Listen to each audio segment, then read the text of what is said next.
Ready, set, test. Double down on your student success this school year with IXL, an online learning platform grounded in science, backed by research, and touted for its proven results. IXL doesn't just teach to the test, though. It encourages curiosity, improves understanding, and helps boost confidence in math, reading, social studies, and science, all while empowering kids from kindergarten through high school to choose how to learn. Better yet, it's all aligned with state standards. Today, KidNuz listeners can get an exclusive 20% off when they sign up for monthly or annual plans at IXL.com/KidNuz. That's IXL.com/KidNuz. Good morning and welcome to KidNuz. I'm Kim. Today is Wednesday, October 30th, Halloween Eve 2024. And we begin with a South Carolina fraternity making news for all the right reasons. Clemson University's Phi Kappa Alpha extended a bid and welcomed to the Brotherhood Charlie McGee, a junior with Down syndrome. Charlie is one of the first intellectually challenged students to join the school's Greek life, and the frat, known as Pike, couldn't be happier with its decision. He kind of broke all the preconceived notions that I thought a fraternity man should be like, one brother told CBS News, while another said Charlie brings the joy and light we were missing in our chapter that we didn't even know we were missing. Pike isn't alone. A total of 6 fraternities and 5 sororities at Clemson welcome students with intellectual differences. Charlie says for him, it's a game changer because when he's with his new brothers, my disability, it doesn't really exist. Another day, another record that's ringing climate change alarms. Mount Fuji is Japan's highest peak, and by now its summit is usually dusted in snow. But this October 30th, for the first time in 130 years, the peak is bare. The country's warm fall weather is to blame, say meteorologists, and it follows Japan's hottest summer on record since statistics began in 1898. But Japan isn't alone. This summer broke global heat records for a second straight year, with 2024 on track to be the hottest year in recorded history. All you trick-or-treaters are no doubt in full prep mode today, getting ready for tomorrow's 24-hour sugar fest of school parades, parties, and door-to-door candy collection. At the heart of it all, of course, is the costume, something many of you have been thinking about for weeks, maybe months. So what's trending?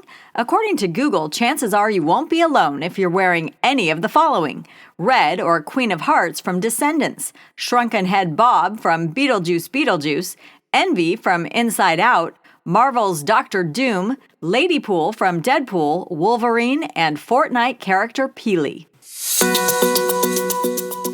Not to take attention away from Halloween, but there's already news about Christmas. Rockefeller Center in New York City has chosen its holiday headliner, and for the first time since 1959, the tree is coming from the great state of Massachusetts. Rockefeller Center's head gardener, Eric Paz, is always on the lookout for the perfect Tenenbaum, spotted the towering 74-foot Norway spruce in West Stockbridge 4 years ago, and knew it was the one. The property owner agreed to donate it, and Mr. Paz has been checking in on it and feeding it ever since. The soon-to-be celebrity will be cut down next week and begin its journey to the Big Apple, where it will be wrapped in 50,000 lights, topped with a Swarovski star and lit on December 4th. We're now just 6 days from Election Day. Think you're too young to play a role in this important civic event? Think again. Our roving reporter Briggs Kossman did some digging. Here's his report. Hi, KidNuz. This is Briggs, and with the election approaching, I've been asking myself every day, what can I do as a kid to get involved? I did some research, and I found a few ideas I wanted to share. First, did you know in 44 states, kids 14 to 17 can volunteer at polling stations? This means that many of you can be part of Election Day excitement by helping out at local voting locations. If you're a preteen like me, you can still make posters and signs encouraging others to get out and vote. And just because we're too young to actually cast a ballot, that doesn't mean we can't make our voices heard. We can write letters to local politicians and state representatives about the issues that matter to us. It's a great way to get engaged and involved in the direction of our country while we wait our turn to check those boxes. Finally, we all know who's running for president this fall, but do you know who else is on the ballot? You can learn more at the nonpartisan site, vote411.org. I used this site to learn about who is running to represent my home state and what they stood for. You can too. As the future generation of Americans, we need to pay attention and get involved now. Let's do it, KidNuz listeners. Thanks, Briggs. And just a reminder, we'll have election results on KidNuz 1 week from today. Still to come, have you ever paddled in a pumpkin? But first, today's KidNuz quiz. Fraternities and sororities at which university welcomed students with intellectual challenges for the first time?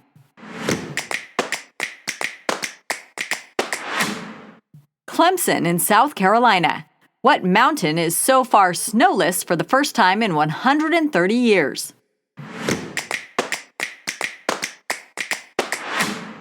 Mount Fuji in Japan.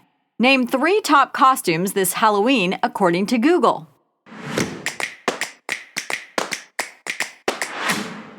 This year's top choices include Red, Queen of Hearts, Shrunken Head Bob, Envy, Dr. Doom, Ladypool, Wolverine, and Peely.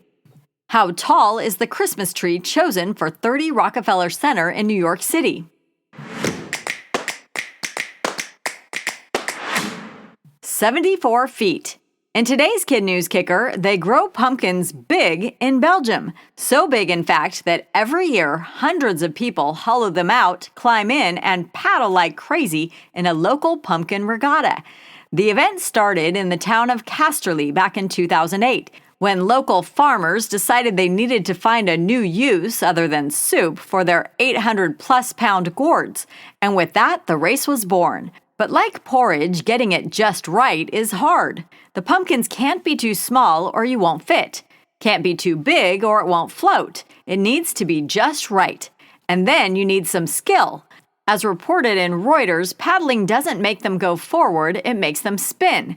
One of this year's participants called the experience dirty, sticky, and oily before saying he'll definitely be back again next year. Before we go, shout-outs to our KidNuz classrooms. Mrs. Mitchell's Pirates at Clymer Central in Clymer, New York. Mrs. A and her Dorsey Bulldogs at Dorsey Attendance Center in Fulton, Mississippi. And Mrs. Kerr and her 6th grade Cougars at Ruby Drive in Placentia, California.